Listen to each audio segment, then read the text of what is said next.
Greetings, kindred. I hope you're all doing well this new moon. I would wish you all happy new moon, but I think it's going to be quite a challenging one at this point. And yeah, let's just get straight into it. We've also got Venus going into retrograde around about the 23rd. So we will be covering that chart as well. So we could say really Venus is stationary right now. So when I'm reading the Venus retrograde chart, I think we can apply it to this brewing, escalating energy that I'm seeing in this new moon's chart. So as the new moon will begin, let me give you the times and dates first. The new moon will begin on the 17th of July, 2023 at 19:31 in the GMT time zone, at 14:31 in the EDT time zone, and on the 18th of July at 4:31 in the AEDT time zone. So as the new moon begins, she will be 24 degrees in Gemini. Now just feel with the moon in Gemini in this particular case is like the heads are going to feel a little bit all over the place. And the atmosphere is very, very oppressing. You know, I hate being the bearer of bad news, but, it's just a feeling, it's just an energy. And, there are good aspects in this chart that can help us to overcome this intensity that's like brewing in the air right now. So I just feel our heads are going to be a little bit all over the place. And I'd say, watch out as well for buzzing in the ears or in the head itself. Just going through bouts of exhaustion at times, mental exhaustion. Can't make up our minds. Or maybe our heads are literally all over the place because of all the information that we're gathering right now. Remember at the full moon, I did say there was this old full moon in Ophiuchus. There was this ascension, this awakening going on. And I feel like this new moon, I just feel that it's all coming into play. It's all becoming a reality. Because I think when we first awaken, we're a little bit stunned and numb at first. And, it takes a good week or two for ourselves to come back down to earth. Do you know what I mean? Because once we shoot up into the heavens with our ascension progress, it's a beautiful energy. And even though we're having reality kind of shoved in our faces sort of thing, it takes time to absorb it. And obviously when we're absorbing information, we need to filter out what we don't feel we resonate with, and just keep that information that we do resonate with. And that's not to say that what we don't resonate with isn't of like value or won't be incorporated at a later date. It just means that, there's only so much we can take on board or understand or get our heads around at, any particular time. And then we're ready to absorb more information, then obviously, if that information is important, then it will come back. So I wouldn't, I would say like, we shouldn't beat ourselves up if we feel like, we're running on the spot and not getting nowhere fast. Do you know what I mean? I just feel it's all a process. Like I said, it's all about long range goals, not quick fixes or quick conclusions, more so in this case. So, 24 adds up to 6 and, or breaks down to 6, I should say. 2 and 4 make 6 in numerology. And 6 is the number of humanitarian values. Now, it could be, that we're looking at humanity on the whole, or we're looking at our environments and our social structures and what's actually going on in the media, because Gemini is really kind of, out of all the air signs, it is really the one that rules the media. And, in opposition to Pluto, who's still retrograding in Sagittarius at present. I just feel like, it just seems a lot of doom and gloom in our media. And I don't really watch the media that much. I catch it from time to time. But, what I've been seeing just in the titles alone, it's very doomy, gloomy, so that just adds to what we're already feeling when we're feeling that sense of like things are not right. I don't feel comfortable, on my path, in my life, in my environment. Although I feel this energy has been escalating for the last few years, more and more people are coming into that knowing that there's something going on here that isn't really for our benefit. So, with that said, with the moon in Gemini, who is an air sign, we can, like, there is a stirring of restlessness. And because Gemini is an air sign, just like Aquarius and Libra, we can tend to be detached from our emotions when we've got a lot of stuff going on in our heads. Do you know what I mean? So I would definitely say deep breathing techniques and meditation, even if we just blank our minds and give ourselves just space just to think of nothing, just empty our minds, or just allow stuff to flow through our minds, and just kind of be an observer of it. So I hope that just makes sense. But this opposition with Pluto, it's actually part of the ground cross. So we have the South Node in square to our Moon and Sun, in square to the North Node, in square to Pluto. Now this nodal ground cross has been going on for quite a while. Pluto is a long stay player in this ground cross, as are the nodes. But the players on this end of the ground cross kind of tend to change because they're more faster moving planets at the moment. So we have our new moon involved in this ongoing ground cross. So that again shows an escalation in this time of new beginnings. Now, excuse that motorbike if you can hear it. So as much as we've got the moon and sun in opposition to Pluto, which can be a little bit mind-blowing as well, we also have, well, the nodes are always in opposition, but here in the UK, we've also got the midheaven in opposition to the North Node. Now, in England, I mean, this is the public house. The 11th house is the public house. But the midheaven's actually in the 12th house. So here in the UK, whatever's going on, it's all about the corporate or the people behind the scenes. Do you know what I mean? It's not really about the front men.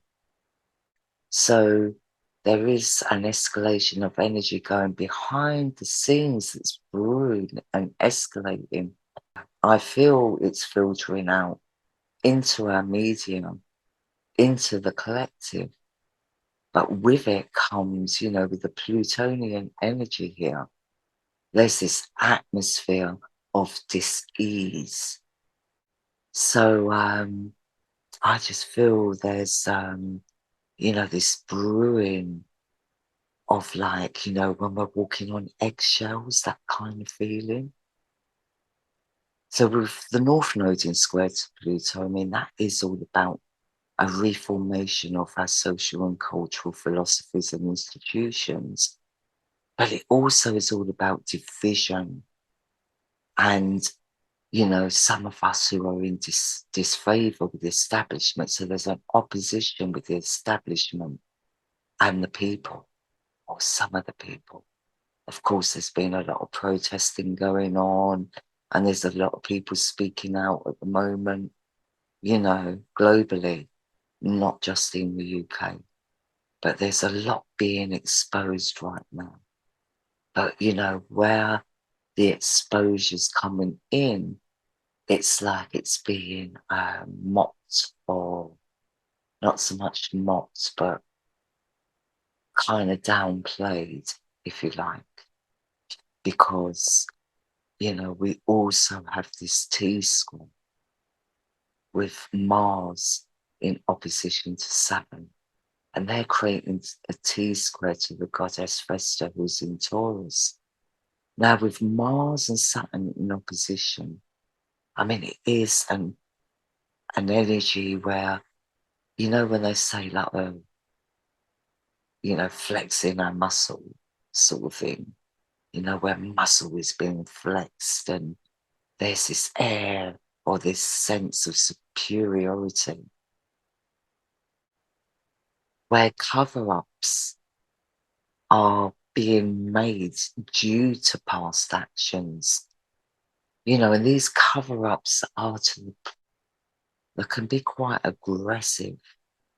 And, this Saturn-Mars energy, I mean, it's very military, this aspect as well, because Saturn and Mars are classed as like military figures in astrology. So with this opposition with Mars in Leo at 16 degrees and Saturn, who's retrograding in Aquarius at 8 degrees. Now, 8 is the number of Saturn, but Saturn is in retrograde. Mars is the protector of the underdog. So, this is a very ancient aspect as well, all connected to Moses, when Moses was going to be leading the people out of Egypt. And, Leo actually represents the lion. It is all about, it's the number actually of Christ. That this is where I'm getting this superiority complex.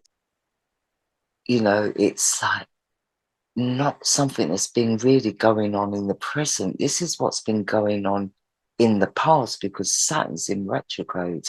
Now, when Saturn is in retrograde, it's more about analysing the past, what worked and what didn't work, so we can take the best of the past and bring it forward. But I'm getting more of a scrambling in the past to try and find something good. Because with Mars in opposition, it really does, like I said, show like cover-ups. And Mars is also in conjunction with the goddess Pallas, who's at 15 degrees, and I said 15 is the number of exposure when it comes to corruption. So, the patterns are there. The recognition is there for like what's been going on, and the audacity of the superiority complex which is being displayed right now. So, everything's kind of downplayed, and these are serious things that are being downplayed right now. And so this is what we are feeling as a collective. If we're not directly involved in this opposition, then we are feeling its energy. Do you know what I mean? And that's where this walking on broken eggshells, because this energy is creating an atmosphere. We're seeing like a lot of like people in the public arena, in really kind of opposition. The oppositions are really prominent right now, let's just say that. But also this Mars-Saturn opposition, like I said, it's very military. So we could see some military involvement going on when it comes to criminality or or even cruelty, you know? So I just feel there's something escalating behind the scenes right now, and it's brewing, and we're not really, we're getting bits and pieces of it, but we're not getting the full picture. That's really what I'm feeling, but we're feeling it instinctively. We're feeling it right now. So moving on from the Mars Saturn opposition, you know, with Saturn in opposition to the goddess Pallas, I would say that, you know, this is all about wanting proof. I think that because Mars is conjunct the goddess Pallas, and because there is this standing up for human rights and justices, because, you know, 8 can be the number of justice as well, and a higher destiny or a higher fate. So Saturn can be a very karmic energy. That's why I feel it's very much connected to past actions. Or it could be, you know, on an individual level. It could be things that we've done in the past, but we're not quite there yet. We can see clearly where we were wrong, but we're not yet ready to admit that openly. And I feel this is what's going on right now, you know, in the public arena. Is like, you know, it's all there, it's all in our face, but it's being downplayed. You know, there's cover-ups going on, and yeah, but there's people seeing through that are standing up and saying, no, you know, whatever you're coming out with right now, not just with cover-ups, but with even new ideas, we want the proof that these ideas are going to be viable, you know? So, yeah, there's a lot of, it's really good energy in the respect that a lot of people now are feeling empowered enough to say, no, well, you know, where's the proof? I'm not just accepting things on face value anymore. And with Venus close by as well, I mean, this can apply to our relationships, our intimate relationships. It can be, you know, like I want proof. You know, I want to be assured that, you know, what you're saying is viable, can work. So also with this T-square, with Mars, you know, with them all in square to the goddess Vesta, it's like we're being taken away from things that we need to be getting on with. It's taking us away from our, you know, everyday lives, everyday rituals, you know, because the goddess Vesta is about what we're willing to sacrifice for the spiritual. But with Mars in square to Vesta, it just means that whatever mission we are on right now, it has to be based on spiritual values or morals. It can't be a retaliation, because Mars can be very quick to act at times. But thank God he's in conjunction with the goddess Pallas, who is a rationalizer, you know? So I really do feel that we are standing our ground right now, you know, but it's hard to kind of hold on to that spiritual essence within us. Do you know what I mean? It's hard to stay connected to that, especially with our moon in Gemini. Now, the moon is, you know, he rules our subconscious mind and our emotions. The sun is our conscious mind and our willpower, or, you know, our solar plexus area, that gut feeling. So, you know, it can be hard sometimes to hold on to that sense of unconditional love, of knowing that we're in this for a long time. So the last thing we want to do is act on impulse this new moon. There's a lot of pressure being put on many, many people, and we can lose our sense of spirituality due to the pressures or due to hardship. And when I was kind of researching that a little bit earlier, that saying came to my mind: a hungry man is an angry man. Now, Bob Marley used to quote that, but it actually comes from the Bible. It's a biblical text. And I think that's very relevant this new moon. It don't just mean hungry for food. You know, we could be hungry for many things. We could be hungry for power and control. We can be hungry because we do need food and resources. So it's all about pressure. How much pressure are we as individuals under right now? And what is going to be our steps towards resolving that? And that's where the goddess Pallas comes in.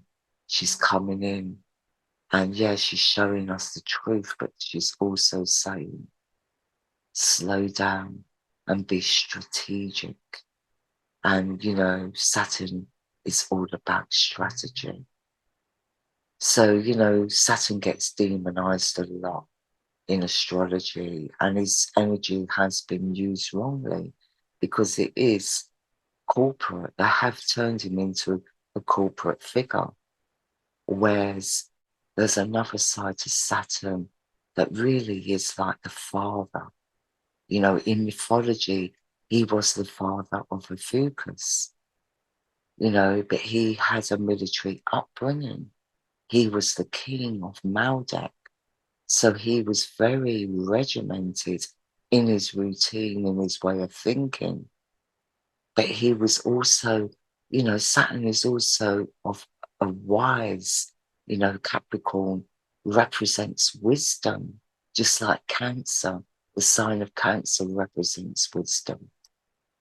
The wisdom with Cancer comes through emotional insecurities, but the wisdom of Capricorn comes through physical, practical experience. I just feel that there needs to be a balancing going on here.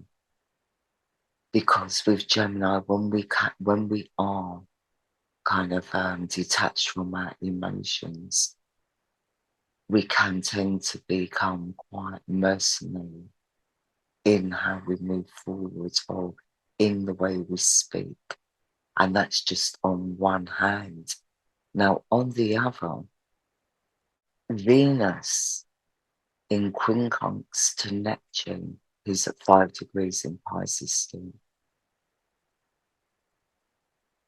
we can kind of build castles in the sky with this energy, having unrealistic ideals.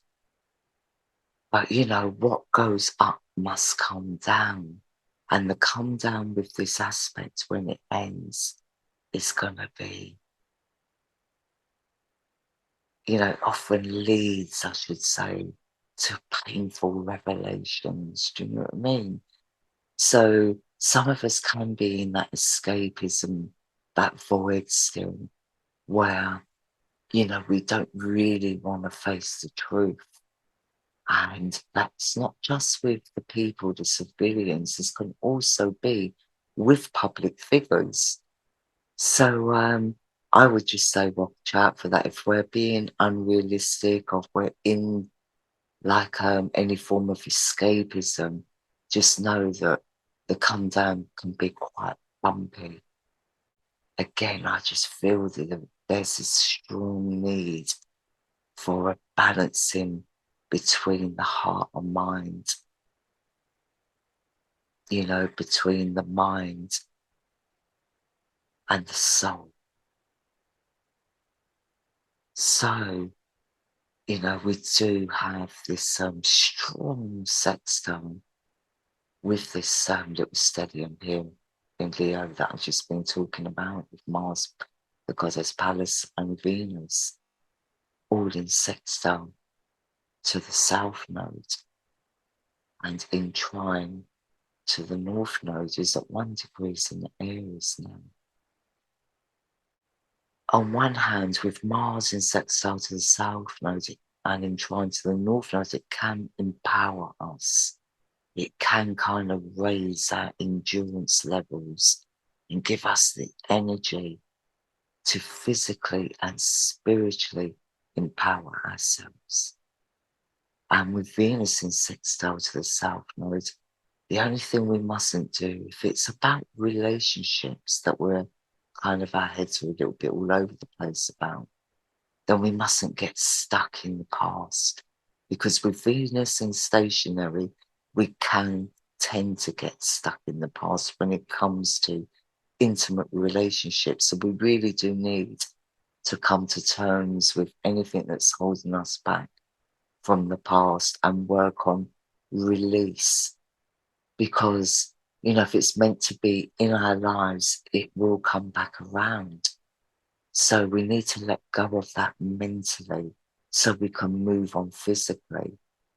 And, you know, I would say with the Mars in sextile as well to the south node, it will inspire us or motivate us to do that. Now, Mars is also in conjunction to Venus anyway, so that's a pretty good aspect.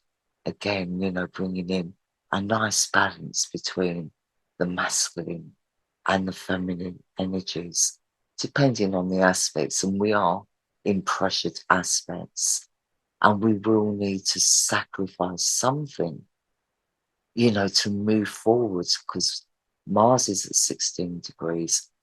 But so is the goddess Vesta at 16 degrees. That's why I feel it will take some sacrifice to actually be able to physically move forward and get the empowerment and come into that integrity that we need right now. And that's not necessarily for all of us, but definitely for some, you know, especially those that are just awoken or those that are just awakening, or, you know, those that are still kind of avoiding certain issues. I'm not really seeing the bigger picture clearly right now. So, you know, we must use our wisdom this new moon. We must really work on, you know, releasing, excess energy through creativity. So crafting in all its forms will be beneficial. So I want to move on from this chart because the new moon, like I said, it's all about what's escalating underneath the surface, what's brewing underneath the surface. And we'll move on to the Venus retrograde chart. So Venus will begin her retrograde on the 23rd of July at 2:54 in the GMT time zone. I've said it before. You can just go to the world clock, put in 2:54 GMT London, and convert it to your time zone. It's, you know, if you do have problems, if you don't get your head around technology that well, then please do feel free to email me or you know, just leave me a message below. And yes, as she begins her retrograde, she will be at 10 degrees in Leo. Now, she was at 9 degrees in Leo at the new moon. So at 9 degrees, she was wrapping up things in her stationary mode. So as she begins her retrograde, she will be at 10 degrees. Now, 10 is the binary code. It is the first of the double numbers. And it also represents the masculine and the feminine as well, which again means we need to bring those energies into balance. You know, our spiritual values with our material desires. And, you know, if we're talking about 10 again, the 10th house of Ophiuchus, it is all about shadow work and ascension. Now, that's why I wanted to move on to this retrograde chart, this Venus going into retrograde. because this is where we get the opportunity to put in the work. Because, I mean, the Black Moon Lilith was at 0 degrees in Leo at the new moon. Now, she wasn't really making any negative aspects, like an opposition or a conjunction. And she wasn't within 4 degrees of any other sign. So that's the only time I really take her energy into effect. Do you know what I mean? But right now, at this Mercury retrograde on the 23rd, she will be conjunct Venus. Now this, out of all the other planets, when the Black Moon comes into conjunction with Venus, it actually balances out the Black Moon's darker energy. And the reason why is because the Black Moon in mythology represents Lilith, Lilith, and Lilith in Egyptian was the Nephis, the twin sister of Isis. Now Venus is the representation of the twin sisters, both the light side and the dark side. So the dark side being Nephis, the light side being Isis. So this is the Black Moon Lilith, who has already gone through her ascension, has already faced her ego, and has brought an alignment into her masculine and feminine energies with the love and the compassion of her twin sister Isis. And Isis and Osiris were, very, very compassionate towards Nephis when Nephis came to them and opened up. Do you know what I mean? So I think because she had admitted to them her, her discrepancies, they were more than happy to help her and stand by her. And Isis did love her sister. Her love was unconditional. And, she very much was aware of what her sister had been through. Because, Nephis in mythology, like the Black Moon, is the wife of Pluto. And Pluto represents Set in Egyptian and Enlil in Sumerian. So, it was arranged marriages. Pluto is also, or Scorpio, I should say, is also the brother or the half-brother of Ophiuchus. I said this before, but, there was an element of rivalry. Well, Pluto definitely was very bitter, and it all stems from the parents and infidelity and stuff like that. But I'm not going to go too much into that.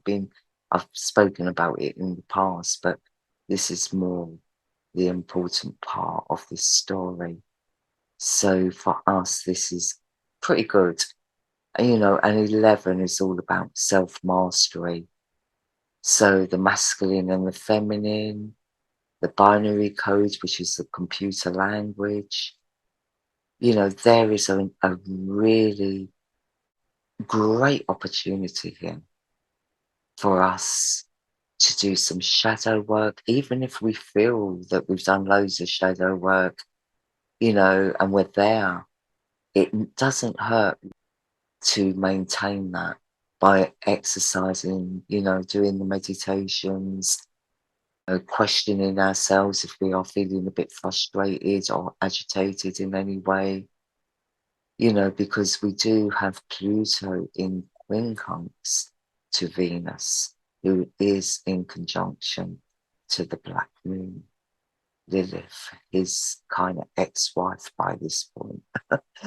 And he's also in quincunx to the Black Moon as well. So, this is really an opportunity for us to embrace the darker side without fear, pride, or avoidance.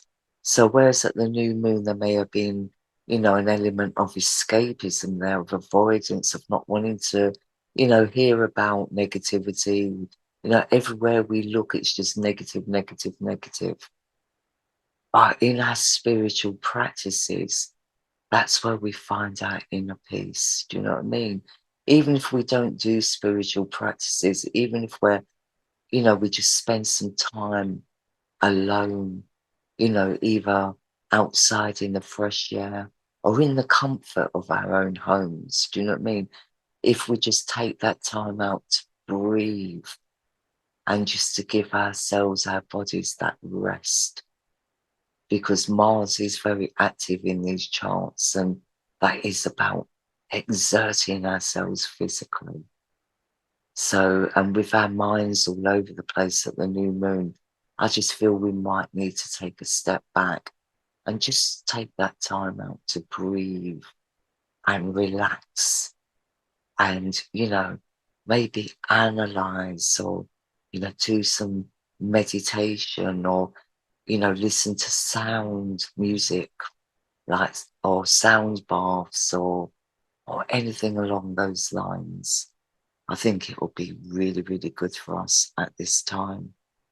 Now, when Venus does retrograde in Leo, it is a little bit of a drama queen energy, so we just need to be aware of that.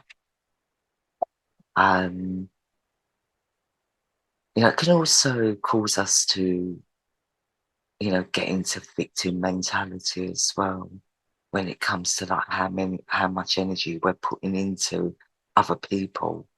We can actually overreact quite dramatically as well. So everything can be kind of like negative, negative, negative. Do you know what I mean? And that negativity that we're putting out there can actually create alienation. So if we're constantly moaning, I mean, the moon in Gemini can be very petty about trivialities in its negative aspect. And with Venus retrograding in Leo, we can be very kind of like negative in a, dramatizing way. So we just need to watch out for that. Venus retrograding in Leo does like a lot of attention, but can demand it in the wrong way. So, again, there's this sense of superiority, or I want to look bigger than you, or I want to be noticed more so than anyone else, wanting to take the limelight, so to speak. So we really do need to drop that superiority complex. Not all of us, and definitely not me. But yeah, I mean, even with our public figures, do you know what I mean? Drop the superiority. It's so important that humanity see each other as equals, because we are all equal. You know, we may have like more important positions, but those positions are supposed to be taken seriously, not used as a weapon. But with Leo, Leo does like the limelight, so it is kind of public. You know what I mean? So anyway, apart from that, we do have this kite aspect as well, with Pluto, Uranus, and the Moon. So the grand trine is actually double fire and earth. So it's fire and earth is at the bottom of this kite. It could be a double-sided kite, actually. So no, that's with the ascendant. Right, so we've got Neptune on top of the kite. Now, Neptune in sextile to Pluto, this has been an ongoing aspect for many, many years now. I can't remember when it comes out of aspects. I did mention it in another video, so I will look those dates up again.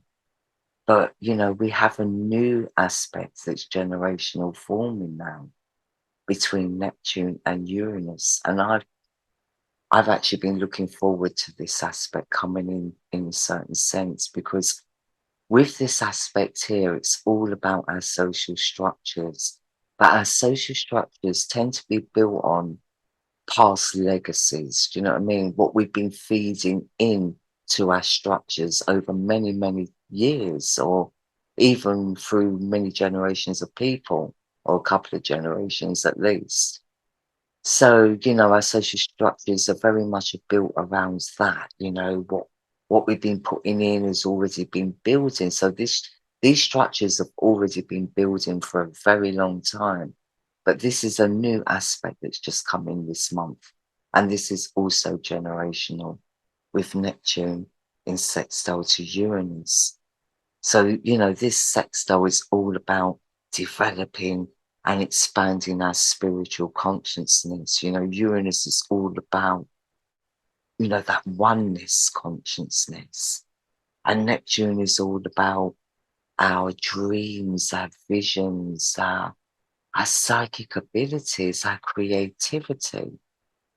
Now, way back, way back when our solar system was still young, Neptune and Uranus, I mean, they are actually close together now because, we have Saturn, the outer planets, we have Jupiter, Saturn, Uranus, Neptune, then Pluto. So Uranus and Neptune, but they were much closer together and actually much closer to the Earth.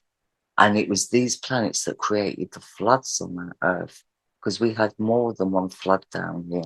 It was, not regular like every year, but every so often Uranus would burst their banks onto the Earth because Uranus doesn't, expel energy or that build up, that internal build up, the way that other planets do, because she's been on her side, or he's been on his side for a very long time. And even back then, because he was originally a solar himself. So, they were much closer together. So Uranus used to flood the Earth, but it used to spark off Neptune. Now, Neptune, I mean, Jupiter and Neptune are very similar, where they're kind of both electrical, whereas Jupiter's electric comes from fire and Neptune's comes from water. So, with Jupiter, he's the thunderbolt god, but Neptune is the trident. So, the trident was also, like a thunderbolt in itself. So as Uranus used to flood the Earth, I mean, with that used to come all the peat, it used to create with the gases that Uranus projects or ejects. It's very gaseous, very ether. That's why back then there was a lot of ether, like very foggy, the Earth, or Tiamat, the Earth was called at the time, Tiamat, was very foggy. But what used to happen as Uranus kind of flooded the Tiamat, Neptune, it would spark off Neptune's like electricity, and Neptune would score the Earth. And it's through Neptune that we get the lakes, the streams, the rivers, and stuff like that, the mountains even, so Neptune was the one that scorched the Earth and molded it and shaped it. So, the point I'm making here is that Uranus is pretty unpredictable anyway. He is coming towards the end of his transit in Aries, which has been really chaotic, although we haven't really seen the consequences of that chaos yet. That's yet to play out. So we've been in the thick of it as Uranus has been, transiting through Aries. We've been in the thick of chaos. But as he moves into Taurus early next year, it will be, it'll all be about the consequences. And, Taurus is very material, financial.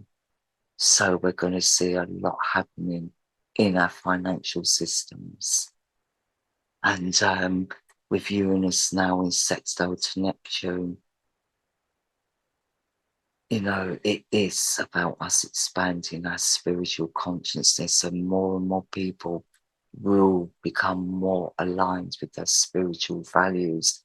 And when you're in those spiritual values, there is such a wealth of empowerment to take from that, so it's going to be a kind of crazy. The next few years are still going to be crazy, but in a different way, because what we've been seeing is the escalation and the shock treatment. A lot of people have been shocked because, like, we've all been living this life for so long. It's been the same old, mundane, day in, day out.